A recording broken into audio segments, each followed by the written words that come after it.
안녕하십니까. 월간조선 박희석입니다. 오늘은 비명계에 대해서 얘기를 해보겠습니다. 비명계, 더불어민주당 안에서 이재명 대표를 비판하고 이재명 체제의 문제점을 지적하고 이 더불어민주당의 변화 이런 거를 촉구하는 사람들을 우리가 통상적으로 비명계라고 지금 얘기를 하고 있습니다. 그리고 이 영상을 보시는 분들 중 아마 적지 않은 분들이 비명계 그 사람들은 그래도 더불어민주당 안에서 그래도 합리적인 사람들 아니냐, 그래도 좀 얘기가 통할 만한 사람들 아니냐, 그래도 뭔가 건전한 생각을 갖고 있는 거 아니냐, 이렇게 생각하실 수도 있습니다. 그거 가장 큰 원인은 아마 지금 현재 그들이 이재명 대표와 각을 세우고 이재명 대표를 공격하기 때문에 그렇게 생각하실 수도 있을 것 같은데, 그리고 워낙 언론 매체에서 그런 얘기들을 듣기 위해서 이 사람들을 계속 여기저기에서 불러서 그런 얘기만 계속 뽑아내고 있기 때문에 그렇게 오해 또는 착각하실 수도 있는데, 그 판단에 대해서는 제가 앞으로 할 얘기를 듣고 다시 한번 재검토해 보시길 바랍니다.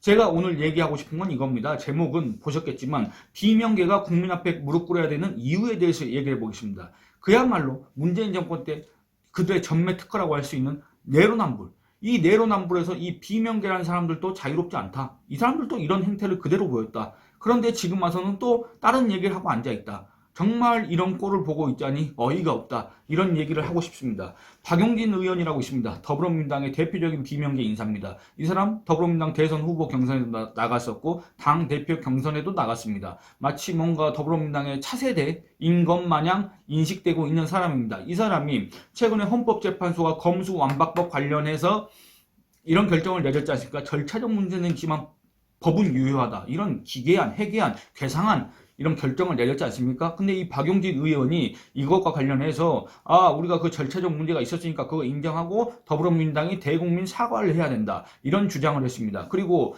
또 대표적인 비명계 인사가 있습니다. 지금 이재명 극성 지지자로부터 공격을 받고 있는 이원욱 의원이라고 있습니다. 이 사람이 뭐라 그랬냐? 민주당의 한 의원의 꼼수 탈당, 이거 민영배를 가리킵니다. 그리고 국회법에 근거한 안건 조정의 무력화 절차는 반드시 돌아봐야 된다. 또 우리는 민주당이 강한 의지만 몰두하느라 민주당의 내로남불을 심판할 준비가 되어 있던 민심에는 철저히 무지했으면 알아야 한다. 그러니까 반성해야 된다. 이런 취지로 얘기를 했습니다. 그런데 이 헌재가 제기한 절차적 문제, 그리고 박용진, 그 다음에 이원욱 의원이 얘기한 절차적 문제는 바로 앞서 이름이 나온 민영배 의원, 지금 무소속입니다. 민영배 의원의 위장 탈당 꼼수를 가리킵니다.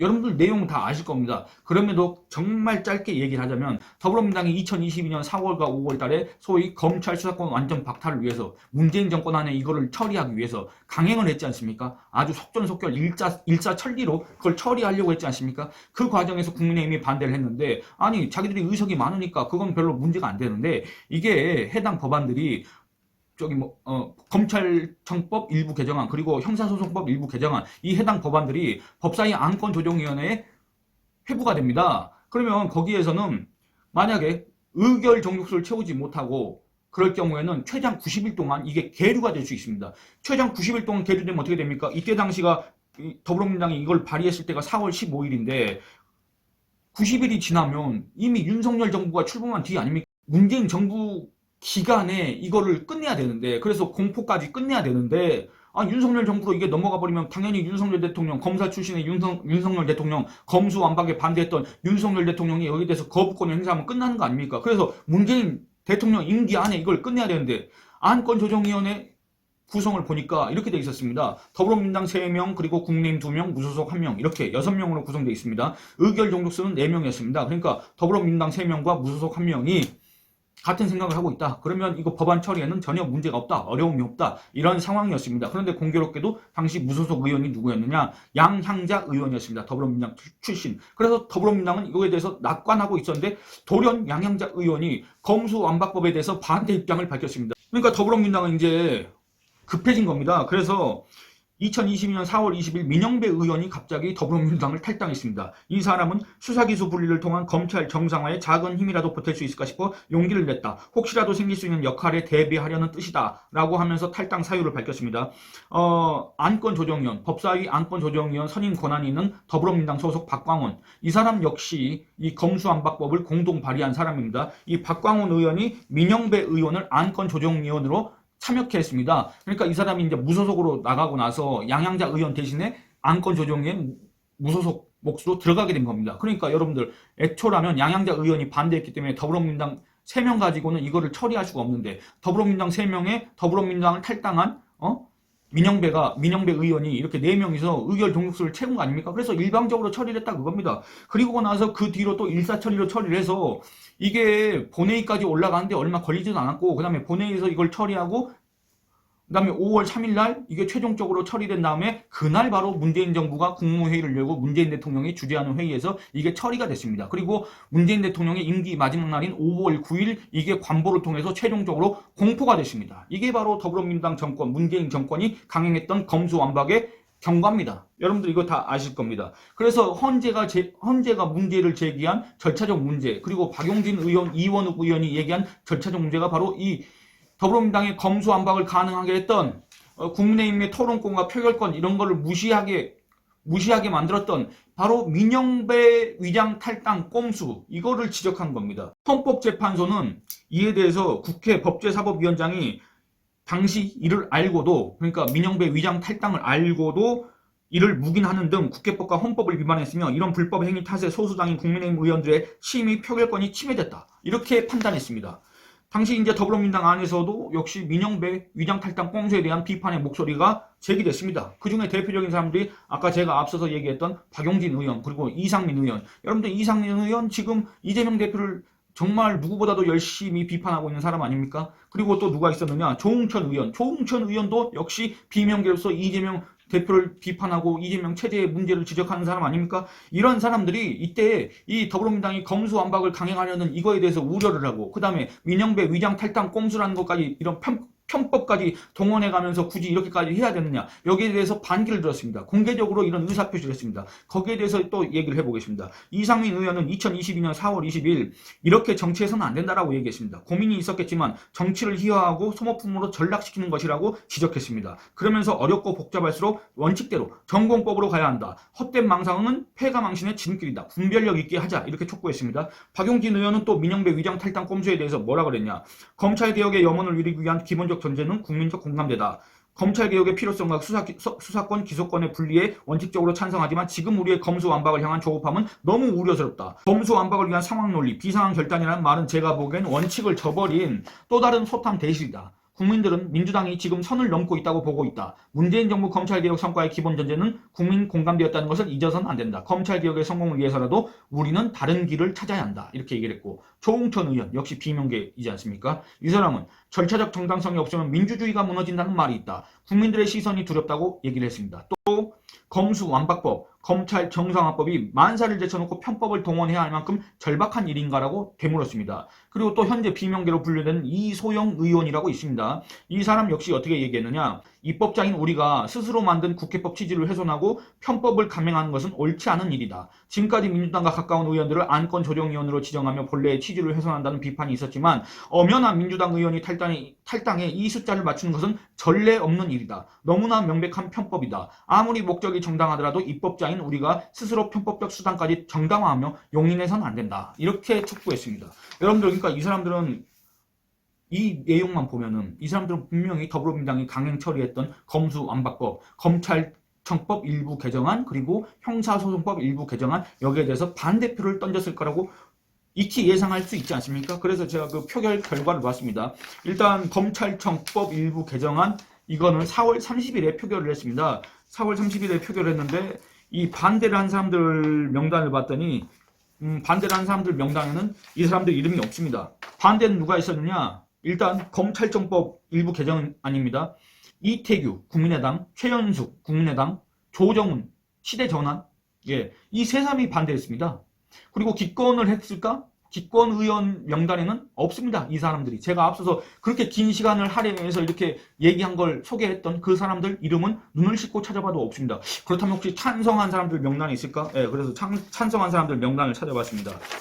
여기 다 있습니다. 이상민, 박용진, 조응천, 이소영. 그리고 앞서 뭐 자성해야 된다, 민주당 내로남불 이런 거 알아야 된다 했던 이원욱이라는 사람도 여기에 이름이 있습니다.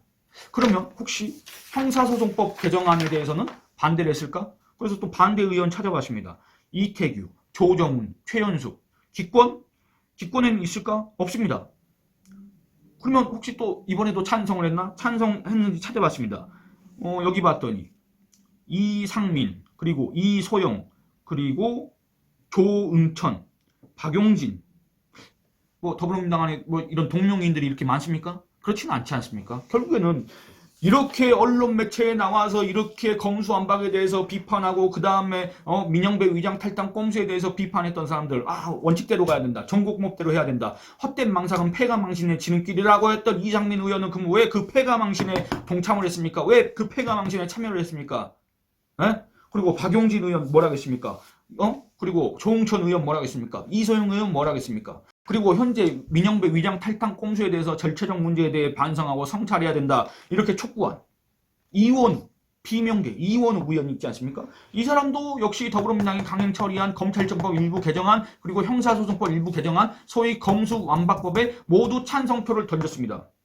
그랬던 자들이 지금 와서 다시 절차적 문제를 언급하면서 반성을 하자고 하거나 아니면 대국민 사과를 하자고 하거나, 그래놓고서는 마치 자기들은 뭔가 남다른 척, 깨어있는 척, 합리적인 척, 이런 코스프레를 하고 있으면 이게 과연 무슨 설득력이 있겠습니까? 이거야말로 전형적인 언행 불일치, 전형적인 내로남불 또는 선택적 기억 상실증, 이런 비판을 자초할 가능성이 크지 않습니까? 과연 이런 인사들이 지금 더불어민주당 안에서 소신파를 자처하고 그 다음에 이재명 대표를 향해서 쏟아내는 그런 비판들이 과연 어떤 힘이 있겠습니까? 과연 어떤 의미가 있겠습니까? 우리 국민은 대체 이들의 언행을 어떻게 받아들이겠습니까? 지금은 비록 친명 또는 비명으로 갈려 있다고 해도 여러분들 이 비명이라는 것도 지금의 또 친명이라는 것도 결국에는 과거에 다 뭡니까? 문재인 정권 인사들이었지 않습니까? 그때 당시에 뭐 문재인 모두 다 친문이다 이랬지 않습니까? 그랬던 자들입니다. 그리고 지금 와서는 친명 비명 이러고 하고 있지만 결국에는 다 같은 그 당 사람들이다 그겁니다. 이들의 행태를 한번 보시기 바랍니다.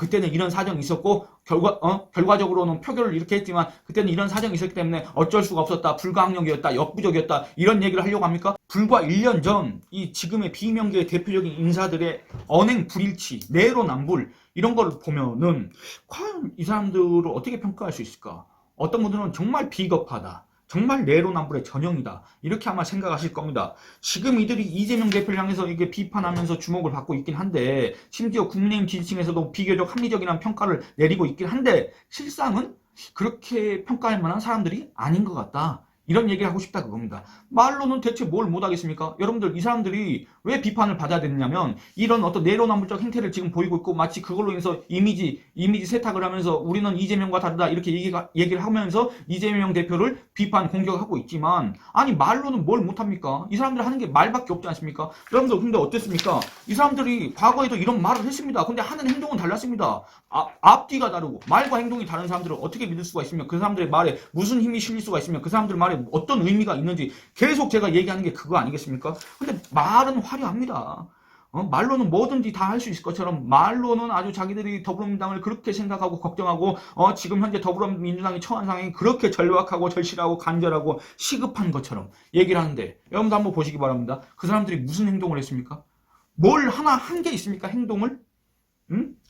예를 들어서 1인 시위를 한 번이라도 해봤습니까? 이재명 퇴진을 촉구하는 1인 시위를 한 번 해봤습니까? 아니면 집단 행동을 한 번 해봤습니까? 아니면 제가 저번에 얘기한 것처럼 무슨 단식을 한 번이라도 해봤습니까? 대체 이런 자들, 어떤 행동이 뒷받침되지 않는, 행동과 전혀 반대되는 이런 말들이 대체 무슨 의미가 있고 무슨 힘이 있겠습니까? 대체 이런 자들이 백날 이재명 퇴진을 외쳐봤자 그게 무슨 변화를 갖고 올 수가 있겠습니까? 그런 말을 하려면 최소한 지금부터라도 비명계가 이재명 대표를 공격하고 국민들한테 어떤 자기들의 메시지를 전달하려고 하려면 최소한의 그 자격부터 자기들이 얻어야 되는 거 아닙니까? 그걸 구해야 되는 거 아닙니까? 그러면 그 첫 단계는 뭐가 되겠습니까? 과거 자신들의 내로남불적 행태, 언행 불일치, 표리 부동, 이거에 대해서 국민 앞에 무릎 꿇고 더불어민주당의 대국민 사과를 요구하기 전에, 더불어민주당의 반성을 요구하기 전에 그 표결에 찬성표를 던졌던 절차적 문제, 헌법과 국회법을 위반했다고 헌재가 지적한 그 검수완박법 표결, 그 처리 과정에서 찬성표를 던졌던